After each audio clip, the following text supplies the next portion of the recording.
네, 우리가 운동 발달에 대해서 살펴보았는데 이 중에서 이동 운동에 대한 이야기를 했었잖아요. 그래서 한번 지금 표를 살펴보시면 3, 4세에는 걷기가 팔 앞뒤로 흔들며 걷는 것, 출발과 정지를 잘하는 것, 두 발로 높이 뛰어 오르는 것, 또 한 발로 장애물을 뛰어넘는 것, 또 오르기 중에는 계단을 오를 때 한 발로 차례차례, 또 계단을 내려올 때 두 발을 모아서 내려오는 것. 이것이 3, 4기에 할 수 있는 유아기의 이동 동작이다.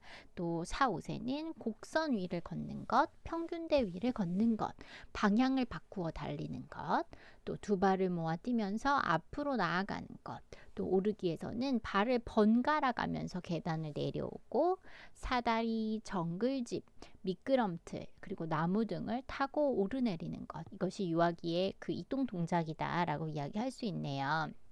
5, 6세가 된다면 이제 성인처럼 걷는 것, 속도를 내어 잘 달리는 것, 높이 뛰기, 멀리 뛰기를 할 수 있는 것, 줄넘기를 할 수 있는 것, 그리고 오르기도 이제 뭐 성인과 같은 수준으로 오르고 내리는 부분을 우리가 살펴볼 수 있겠습니다. 또 이제 그 대근육 운동에서 이야기했던 것 중에 기본 운동 능력 중에 조작 운동이라고 하는 부분으로 살펴봤을 때 조작 운동은 손이나 발을 사용하여서 주로 도구를 이용하는 운동을 조작 운동이다라고 이야기를 하죠. 그래서 던지기, 받기, 차기 뭐 이런 거는 그것을 해야 할 받고 찰 어떤 것들이 있어야 되는 건 거죠. 그러니까 공이라든지 뭐 어떤 물건을 받고 차는 것 뭐 이런 것들인 거죠. 그래서 뭐 때리기, 튕기기, 굴리기, 또 밀기, 당기기, 들어 올리기 등 다양한 부분들이 있을 수 있는데요. 이렇게 어떤 도구를 이용해서 하는 운동을 이야기합니다.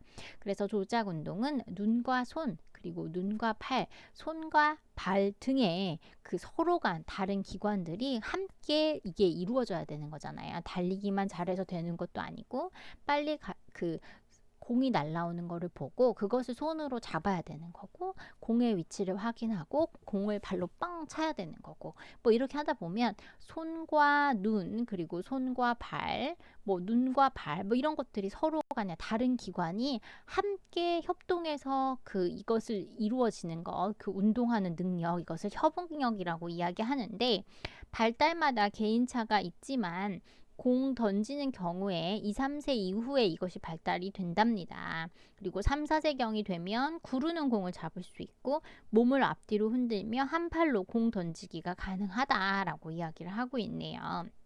또 4 내지 5세경이 되면 팔꿈치를 사용해서 공을 던지고 또 튀기는 공을 잡을 수 있고요. 또 5, 6세가 되면 구르는 공을 발로 차거나 또 한 발로 앞으로 내밀며 팔을 뻗어서 공을 던진다. 또 5세 이후에는 공 때리기 동작도 발달하게 된다라고 이야기를 합니다. 지금 중요한 것은 이 조작 운동이라는 것이 무엇을 사용하여서 그래서 주로 도구를 이용하는 운동이라는 것을 의미하고 그 조작 동작에는 던지고 받고 차고 때리고 뭐 하기 때문에 이때 요구되는 것은 협응력이 필요하다. 라고 하는 부분에 대해서 이야기를 하였습니다. 자, 이제 대근육에서 소근육으로 한번 넘어가 보도록 할까요? 소근육이라고 하는 부분 이제 넘어가 볼 텐데요. 그 소근육 운동이라고 하는 부분은 중심에서 말초 방향으로 신체 성장이 이루어지는 것처럼 운동 능력도 대근육에서부터 시작이 되어서 소근육으로 발달하게 된답니다. 또 영아기 때는 손 전체를 사용해서 물건을 잡을 수 있지만 이 소근육, 손가락 같은 소근육이라는 것들이 발달을 하면서 점차 손가락의 작은 근육을 사용해서 무언가를 할 수 있고요. 유아기에는 이 소근육 운동 능력이 아주 급격하게 발달을 한답니다. 또 눈과 손의 협응력도 함께 발달을 하여서 구슬을 꿰는 것, 가위질을 하는 것, 블럭을 쌓는 것, 퍼즐을 맞추는 것 등의 활동들도 가능해지고요. 유아기에는 소근육을 이용한 놀이 활동도 굉장히 활발히 진행이 된대요. 그래서 유아기 소근육의 발달은 스스로 그 할 수 있는 자조 기술을 발달에도 영향을 미쳐서 단추를 끼는 것, 지퍼를 올리는 것 등과 같은 아주 정교한 소근육을 요구하는 기술들도 가능해집니다. 그래서 이러한 소근육이 발달이 되고 나서 단추를 끼고 지퍼를 올리는 것 이런 것들이 다 되면 아이 스스로 옷을 벗고 입는 것이 가능해지잖아요. 그래서 유아는 성인의 도움 없이 스스로 할 수 있는 것들이 더 많아지죠. 그래서 양말도 혼자 벗을 수 있고요. 자켓도 입어볼 수 있고, 자켓에 지퍼도 올려볼 수 있고, 또 올린 지퍼를 내려서 벗을 수도 있는 거죠. 그런 것들을 스스로 많이 하다 보면 아이가 스스로 생각할 수 있는 것들이 나는 혼자서도 잘해. 뭐 이런 생각들을 하면서 나는 괜찮은 사람이야 라고 하는 긍정적인 자아 인식을 할 수 있는 거죠. 따라서 유아기의 소근육 운동이라는 것이 굉장히 그 인간 성장 발달에 있어서도 굉장히 중요한 부분 중에 하나다. 왜? 자아의 긍정적인 인식에도 영향을 주기 때문인 거죠.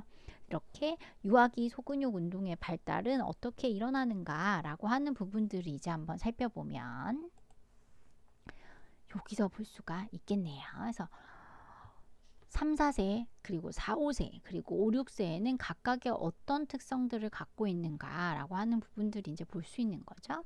그래서 3, 4세는 원을 포함한 도형을 그리는 것, 또 간단한 그림을 그리는 것, 풀칠하는 것, 탑 쌓고 또 인형 옷을 입히는 것, 또 흘리지 않고 컵에 물 따르는 것, 단순한 모양을 그리는 것 등등이 다 3, 4세에 가능한 소근육 발달 운동입니다. 또 4, 5세에는 신발끈 묶기 이거 사실 되게 어려운데, 그리고 구슬을 엮는 것, 높은 탑을 쌓는 것, 이름을 쓰는 것, 뭐 이런 것들, 그다음에 옷핀을 잠그는 것, 여러 모양의 그릇에 물 따르는 것, 또 선 따라 그 가위질을 해보는 것, 자르는 것, 뭐 이런 것들도 4, 5세에 가능하다고 합니다. 또 5, 6세로 가면요, 종이 접는 것, 그다음에 종이 안에 모형을 도려내는 것, 점토 만들기, 도형 그리기, 크레파스를 제대로 사용하기, 글자를 보고 따라 적는 등 다양한 소근육이라는 것이 발달하게 되어 있어요. 그래서 유아 교사나 부모는 이러한 다양한 활동을 통해서 소근육 발달을 지원해 줄 수 있는 거죠. 이런 걸 여러 번 해보도록 부모님이나 또 기관에서 이런 것들을 지원을 해주다 보면 아이가 훨씬 더 능숙하게 할 수 있는 부분인 거죠. 그래서 계획을 가지고 단계적인 방법을 사용하면 보다 효과적일 거예요. 그러니까 어려운 것부터 아이한테 하라는 게 아니고 쉬운 것부터 천천히 점점 더 어렵게 라고 하는 부분으로 나아가다 보면, 단계적으로 하다 보면 훨씬 더 효과적으로 이 소근육 운동을 발달시킬 수 있는 거죠. 그래서 예를 들어보면 가위질 같은 경우에는 처음에 단순한 직선만 자르는 것만 가능할 거예요. 그래서 요런 직선들을 처음 해보는 것도 큰 원을 따라 뭐 돌아가는 거 뭐 이런 것들을 할 수 있는 건데, 처음부터는 사실은 요렇게 직선만 하는 것이 훨씬 더 쉬울 거예요. 그래서 단순한 직선 자르기를 시작으로 해서 이제 점점 어려운 수준으로 넘어가 보는 거죠. 그래서 이제 선 따라가서 자르는 거 뭐 여러 가지 해보고, 그다음에 이제 이게 곡선이 사실은 어려운 부분이니까 요렇게 도전하는 부분까지 점차적으로 단계적으로 도전해 볼 수 있도록 도와주는 거죠. 그래서 뭐 기관에서 다양한 선이 그려진 종이를 제공하거나 또 그것에 따라서 아이가 가위질을 해볼 수 있도록 한다면 이것이 훨씬 더 아이의 발달에 도움이 될 수 있을 거고요. 또 각 아이마다 발달 차이가 있기 때문에 아이의 발달을 고려해서 이런 종이를 제공해주면 훨씬 더 아이 성장에 도움이 될 것입니다.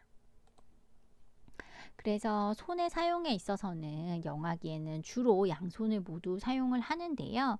우세손이라고 하는 건 여기 나와 있는 것처럼 자기가 선호하는 그 손인 거예요. 근데 이것이 이제 3세경에 나타나기 시작한다라고 하고요. 그러니까 오른손잡이냐 왼손잡이냐 이런 것들이 이제 3세경에 나타나는 거죠.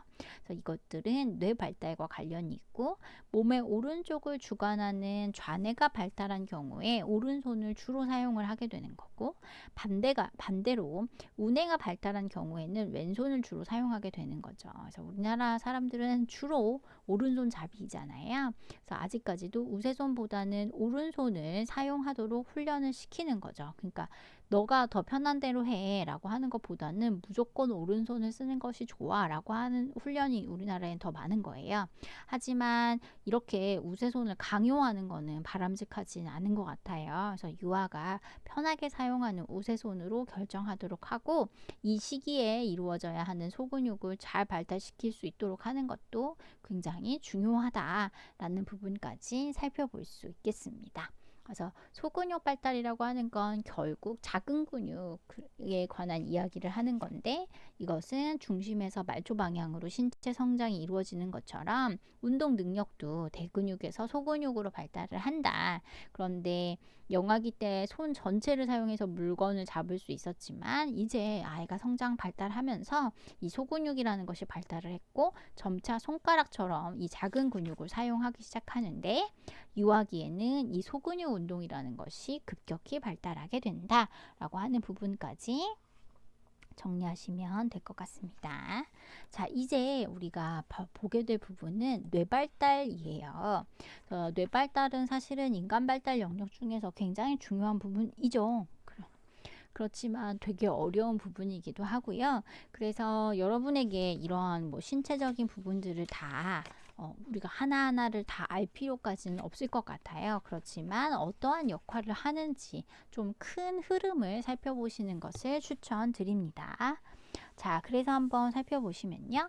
뇌발달이라고 하는 것에 있어서 영유아기는 급성장기이죠. 그래서 뇌와 신경계 같은 그 성장과 발달에서 유아기의 그 가장 중요한 신체 발달 중에 하나가 바로 이 뇌발달이다라고 이야기할 수 있어요. 그래서 뇌의 발달은 그 크기, 무게, 형태, 그리고 뇌세포 간의 연결 정도와 전달 속도, 이것의 증가를 의미합니다. 그래서 뇌의 발달이 도대체 뭐냐라고 했을 때 크기, 무게, 형태, 그리고 뇌세포 간의 연결 정도, 그리고 전달의 속도가 얼마나 증가했는가, 이것이 뇌의 발달이다 라고 이야기를 할 수 있는 거죠. 그래서 유아기 뇌의 성장과 속도는 영아기에 비해서는 좀 감소합니다. 그렇지만 유아기에도 지속적인 성장이 이루어집니다. 출생 시 성인의 25% 정도에 불과했던 이 뇌의 크기가 6세경이 되면 성인의 70 내지 90%까지 성장을 한대요. 아까 우리가 뇌의 발달이라고 하는 건 크기, 무게, 형태, 그리고 전달 속도, 전달 정도, 연결 정도를 이야기한다고 했잖아요. 그렇지만 이 6세 정도가 되면 성인의 70 내지 90%까지 이것이 성장을 한다니 굉장히 빠른 발달을 보이는 것도 사실입니다. 또 8세경이 되면 거의 성인과 비슷한 크기가 된다라고 해요. 그래서 유아기에는 뇌의 크기와 함께 그 무게도 증가하고 뇌의 신경계에 수많은 시냅스가 형성하면서 발달이 되어 있죠. 이 시냅스의 역할이 중요하다라고 하는 건 영아기 발달에서도 분명히 이야기를 했습니다. 그래서 일반적으로 발달이 머리에서 다리 방향으로 이루어진다는 그 원칙 하에 뇌의 발달은 다른 신체보다 빨리 발달합니다. 또 뇌는 일정한 속도로 발달하지는 않고요. 뇌의 각 부분들도 발달 속도가 각기 다 다르다라고 정해져 있습니다. 자, 맥클린이라고 하는 사람이 삼위일체뇌라고 하는 것들을 이론화하였대요. 그래서 인간의 복잡한 뇌 구조를 뇌관, 그리고 뇌변연계, 그리고 뇌피질, 이 세 가지로 나누어서 살펴보았답니다. 그래서 우리가 이제 이것들을 단계별로 나누어서 살펴볼 텐데요. 여러분 너무 겁먹지 마시고 우리는 그냥 이것들이 어떠한 역할을 하는지 정도만 살펴보면 될 것 같습니다. 자, 뇌관은 자율신경계라고 합니다. 그리고 뇌관과 소뇌, 뇌량으로 구성이 되어 있대요. 그래서 뇌관은 뇌의 가장 아랫부분에 위치하고 있고요. 출생 시 이미 완전한 기능을 하여서 호흡하는 것, 땀내기 하는 것, 심장 박동, 소화, 그리고 뭐 반사, 그리고 생명 유지와 관계된 신체 기능을 하는 아주 중요한 부분입니다. 그래서 이것은 생후 15개월까지 발달을 하게 되어 있고요. 또 소뇌는 후두엽 아래 좌우 한 쌍으로 구성이 되어 있는데요. 여기서 균형 감각, 동작, 운동 기능을 담당하고 2세경이 되면 성인과 비슷한 수준으로 발달한다라고 되어 있습니다. 다음은 뇌량입니다. 뇌량은 자뇌와 우뇌 사이를 연결하는 신경 섬유로 1세 무렵이 되면 시작이 되는 수초화가 3, 6세경에 아주 급격히 발달한다라고 되어 있고요. 유아기 이후부터 청소년기까지 그 발달 속도가 둔화가 된다라고 이야기하면서 신체 협응, 주의 지각, 언어, 그리고 문제 해결 등 사고의 통합 기능을 담당하는 것이 바로 이 뇌량이다라고 이야기할 수 있죠. 그래서 뇌량은 좌뇌와 우뇌 사이를 연결한다라고 되어 있고 이것이 1세 무렵부터 발달한다라고 이야기를 했잖아요. 그리고 이 아이가 담당하는 것들이 사실은 인간 그 뭐 안 중요한 부분이 하나도 없지만 그 신체 협응, 주의 지각, 언어 문제 해결 등 그 사고를 통합하는 그 기능을 담당하고 있기에 유아기에는 이것이 굉장히 중요하고 의미가 있다라고 이야기할 수 있죠.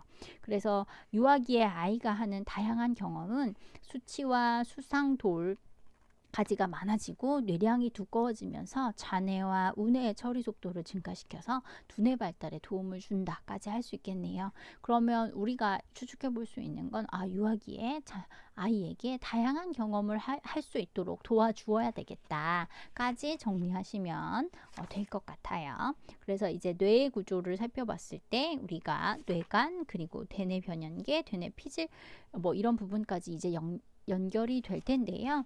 뇌간 안에 지금 부분을 살펴보면 소뇌, 뇌량, 그리고 뇌간 안에 있는 부분들에 대해서 우리가 자세히 살펴보았습니다. 그래서 뇌간을 자율실경계, 뇌간, 소뇌, 뇌량으로 구성이 되어 있다라고 이야기했고 뇌의 가장 아랫부분에 위치하고 있다라고 하는 부분, 그리고 소뇌, 뇌량 각각 어떠한 역할을 하는지에 대한 부분까지 살펴보았습니다. 수고하셨습니다.